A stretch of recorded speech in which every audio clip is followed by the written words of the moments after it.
कब्जा हो गया है खैरसन में। रूसियों ने ये कब्जा कर लिया है, ये बड़ी जानकारी मिल रही है यूक्रेन के सैन्य डिपो पर। एक बार फिर से खबर मिल रही है कि कब्जा जमा लिया गया है रूसी सेना की ओर से। रूसी सेना जो कि लगातार हमले कर रही है और इस बीच यूक्रेन के सैन्य डिपो तक पहुंचती है और कब्जे की खबर मिल रही है। तस्वीरें आपके सामने रख रहे हैं, सैन्य डिपो है ये जिस पर कब्जा कर लिया गया है और यहाँ पर तमाम साजो सामान होते हैं। हमारे साथ स्टूडियो में कर्नल शैलेंद्र सिंह सर भी जुड़े हुए हैं। सर, ये समझना चाहेंगे सैन्य डिपो को लगातार जिस तरह से निशाना बनाया जा रहा है, रणनीति क्या यही है कि यूक्रेन फाइट बैक भी ना कर पाए? देखिए, कोई भी देश जब दूसरे ऊपर अटैक करता है तो वो लिस्ट आउट करता है। कुछ एक उसके स्ट्रैटेजिक टारगेट होते हैं, कुछ एक टैक्टिकल होते हैं, कुछ एक इम्प्रॉम्प्चू होते हैं। कोई भी डिपो जो कि एमिनेशन डिपो हो सकता है, ऑर्डिनेंस डिपो हो सकता है, सप्लाई डिपो हो सकता है, ये अपने आप में स्ट्रैटेजिक भी हो सकते हैं और टैक्टिकल भी। इसकी जो इम्पोर्टेंस है वो दोनों देशों को पता होती है, क्योंकि अगर आपने डिपो पर कब्जा कर लिया तो पहली बात, आपका अगर लेटर से ऑर्डिनेंस डिपो है, एमिनेशन डिपो है, तो वहाँ से ही सारा एमिनेशन जाना है उस पर्टिकुलर एरिया के लिए। मैं ये नहीं कहूँगा कि पूरे यूक्रेन के लिए, बट जहाँ पर वो डिपो है उसकी रीच कम से कम मेरे हिसाब से 200-250 किलोमीटर के एरिया में जितनी भी यूक्रेनी फौज है उसको एमिनेशन उसी एमिनेशन डिपो से मिलेगा। जिस भी तरह की वो इंस्टॉलेशन होगी वहीं से मिलेगा। So depots are very important to control and destroy. जैसे हमने एक बार और देखा था, ऑयल डिपो उन्होंने नष्ट कर दिया, so that at least oil supply जो डिफेंस को जा रही होगी यूक्रेन आर्मी की, वो बंद हो जाएगी। सो ये इम्पॉर्टेंट होता है कि किसी भी डिपो को या तो आप कब्जे में ले लें या आप उसे डिस्ट्रॉय कर दें। बेशक सर, एक बार फिर से मैं आपके पास लौटूंगी। बहुत इंपॉर्टेंट इंफॉर्मेशन इस समय आप हमसे साझा कर रहे थे और इसी बीच ग्राउंड जीरो से हमारे सहयोगी मृदुल हमारे साथ जुड़ रहे हैं। मृदुल, हमने कल तस्वीरें देखी थी किस तरीके से एक से दूसरा शहर और दूसरे शहर से सीधा देश छोड़ने की कोशिश जो यूक्रेन के वासी हैं वो करते हुए नजर आए थे। हालांकि कुछ लोग ऐसे भी हैं जिन्होंने हथियार उठा लिए हैं, लेकिन अभी इस समय क्या सिचुएशन है? आज जंग का 11वां दिन है।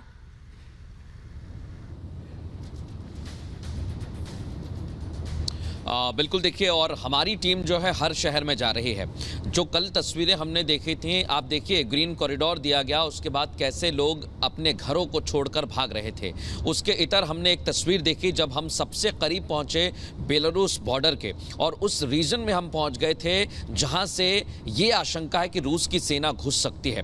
वहां पर जब हमने तस्वीर देखी तो ऑब्स्टेकल्स लगाए गए थे, यानी कि टैंकों को रोकने के लिए वहां पर इस तरीके की व्यवस्था की गई थी कि अगर यहां से रूसी सेना घुसने की कोशिश करती है तो उन्हें बीच में रोका जाए। और सख्ती की अगर जब आप बात करेंगे तो रात और दिन में बिल्कुल भी किसी को इजाजत नहीं है बाहर निकलने की। शाम 6 बजे से ही क्षेत्र में कर्फ्यू लागू कर दिया गया है और उस गांव तक भी हमारी टीम पहुंची थी, वहां पर सब कुछ खाली था, कुछ भी नहीं था, लोग वहां से जा चुके थे और वहां पर यूक्रेन की सेना का कब्जा था। जो अभी अभी आप दर्शकों को तस्वीर बता रही थी, खबर बता रही थी, जहां पर यह कहा जा रहा है कि यूक्रेन के कई सैन्य डिपो पर रशिया कब्जा करना चाहता है, तो उसकी साफ तस्वीर यही समझ में आती है कि रशिया की रणनीति यही है कि इन डिपो पर कब्जा करे और यूक्रेन को कमजोर किया जाए। लेकिन यूक्रेन ने एक अलग तरह की रणनीति अपनी तैयार की हुई है। जगह जगह पर सेना की तैनाती कर दी गई है। बहुत सारी जगह ऐसी हमें शाजियां मिली जहां पर चेक पॉइंट्स बना दिए गए हैं और चेक पॉइंट पर चेकिंग जो है बिल्कुल सख्त की जा रही है। तो ये तस्वीर समझने के लिए काफी है कि अभी 11वां दिन हो चुका है, लेकिन यूक्रेन पूरी तरीके से टक्कर देने की कोशिश कर रहा है। अलग अलग रणनीति बदली जा रही है, जो उसके सैन्य ठिकाने हैं उससे बदला जा रहा है। लेकिन कहा जा रहा है कीव को, जिस तरह से आप भी बता रहे थे लगातार कि 64 किलोमीटर लंबा काफिला आया था और घेर लिया था कीव को, और अब जानकारी मिल रही जो हाइड्रो इलेक्ट्रिक पावर प्लांट है उसकी ओर रूसी सेना रुख कर रही है, यानी कि पावर सप्लाई कट हो, जो इंपॉर्टेंट चीज है उनको अपने हाथ में लेने की कोशिश रशियन सेना कर रही है कमजोर करने के लिए यूक्रेन को। ऐसा आपको लग रहा है ग्राउंड जीरो से आप लगातार रिपोर्ट कर रहे हैं?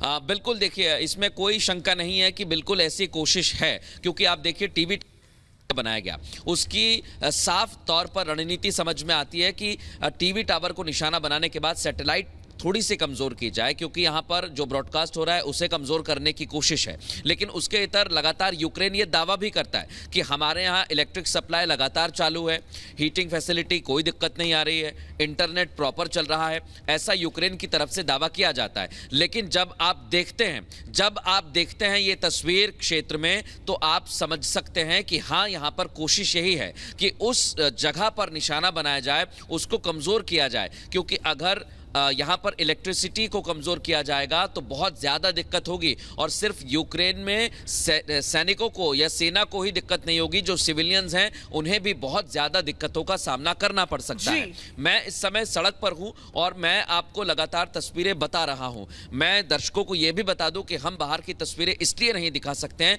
क्योंकि हम उस क्षेत्र से गुजर रहे हैं जो नॉर्थ की। ठीक है मृदुल, आप नजर बनाए रखिए। एक बार फिर से हम आपके पास जानकारी और अपडेट्स के लिए पहुंचेंगे, लेकिन इस समय सिचुएशन अच्छी नहीं है। आज जंग का 11वां दिन है और जंग ने बहुत कुछ इस समय तहस नहस कर दिया है यूक्रेन में। हालांकि योद्धा अभी भी भिड़ रहे हैं। एक रिपोर्ट आपके सामने रखते हैं।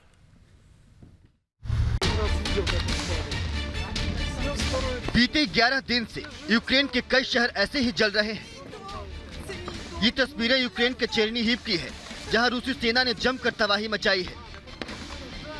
आसमान से बारूदी बरसात और तोप से निकलते दनादन गोलों की आग से पूरा शहर जल रहा है।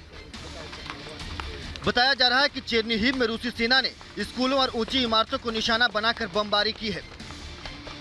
चेरनीहिव के रिहायशी इलाकों में रूसी सेना के हमले से भारी नुकसान की आशंका है। वहीं खबर है कि चेरनीहिव में अलग अलग जगहों पर रूसी सेना के हमले में कई लोगों की मौत भी हुई है।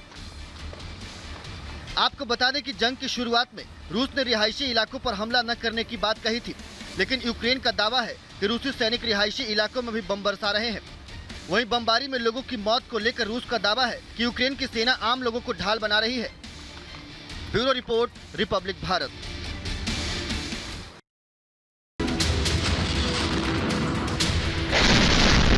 रूस यूक्रेन के बीच जारी जंग 11 दिन बाद भी थमता नहीं दिख रहा है। इस बीच यूक्रेन की धरती पर रूसी सेना की तादाद लगातार बढ़ रही है, जिससे ऐसा लग रहा है कि रूस फिलहाल पीछे हटने के मूड में नहीं है। ये तस्वीरें यूक्रेन के चेरनीहिव की है, जहां एक बार फिर से रूसी सेना का लंबा काफिला देखा गया। ड्रोन से ली गई इन तस्वीरों में रूसी सेना की पुख्ता तैयारी दिख रही है। सड़क पर जहां तक नजर जाती है, रूसी सेना का काफिला ही दिख रहा है। आमतौर पर सैन्य काफिले में बख्तरबंद गाड़ियां और सैनिक शामिल होते हैं, लेकिन इस काफिले में बड़ी संख्या में लॉजिस्टिक व्हीकल भी शामिल है। यूक्रेन की धरती पर रूसी सेना के इस भारी भरकम काफिले के बाद से ऐसा माना जा रहा है कि रूस यूक्रेन के साथ एक लंबी लड़ाई लड़ने के मूड में है। वहीं दूसरी तरफ यूक्रेन के कई शहर रूसी सेना के हमले के बाद खंडहर में तब्दील हो चुके हैं। लेकिन इसके बाद भी न तो यूक्रेन सरेंडर करने के मूड में दिख रहा है और न ही रूसी सेना पीछे हटती दिख रही है। ऐसे में जंग के 11 दिन बाद भी सवाल बरकरार है कि आखिर इस विनाशकारी जंग से और कितनी तबाही होगी। Bureau report, Republic Bharat. जी हाँ, तो रूस के हवाई हमलों से लगातार यूक्रेन के तमाम इलाके तबाह हैं और अब रूस रिहायशी इलाकों को भी निशाना बनाया जा रहा है। कई तरह से रिहायशी इलाकों में भी हवाई हमलों की खबर आ रही है। रिपोर्ट देखते हैं।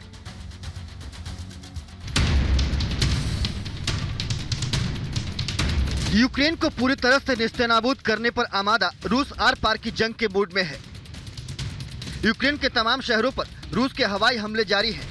मिसाइल, रॉकेट और भीषण गोलीबारी से यूक्रेन में तबाही मची है। रूस के आसमानी हमले की एक ऐसी ही तस्वीर सामने आई है। यूक्रेन के शहर जितोमीर में हुए इस रॉकेट हमले की तस्वीर देखिए। तेज रफ्तार और रोशनी के साथ रॉकेट इस रिहायशी इलाके में आ गिरा और उसके बाद जबरदस्त धमाका हुआ। जितोमीर में हुए इस रॉकेट हमले से कई मकानों की छतें उड़ गई। धमाका इतना जबरदस्त था कि इसकी गूंज कई किलोमीटर तक सुनी गई। इस हमले के बाद लोगों में दहशत का माहौल है। आपको बता दें कि रूस यूक्रेन पर कहर बरपा रहा है। सबसे ज्यादा तबाही रिहायशी इलाकों में हुई है और लोग अपने घरों को छोड़कर पलायन करने को मजबूर हैं। Bureau report, Republic Bharat.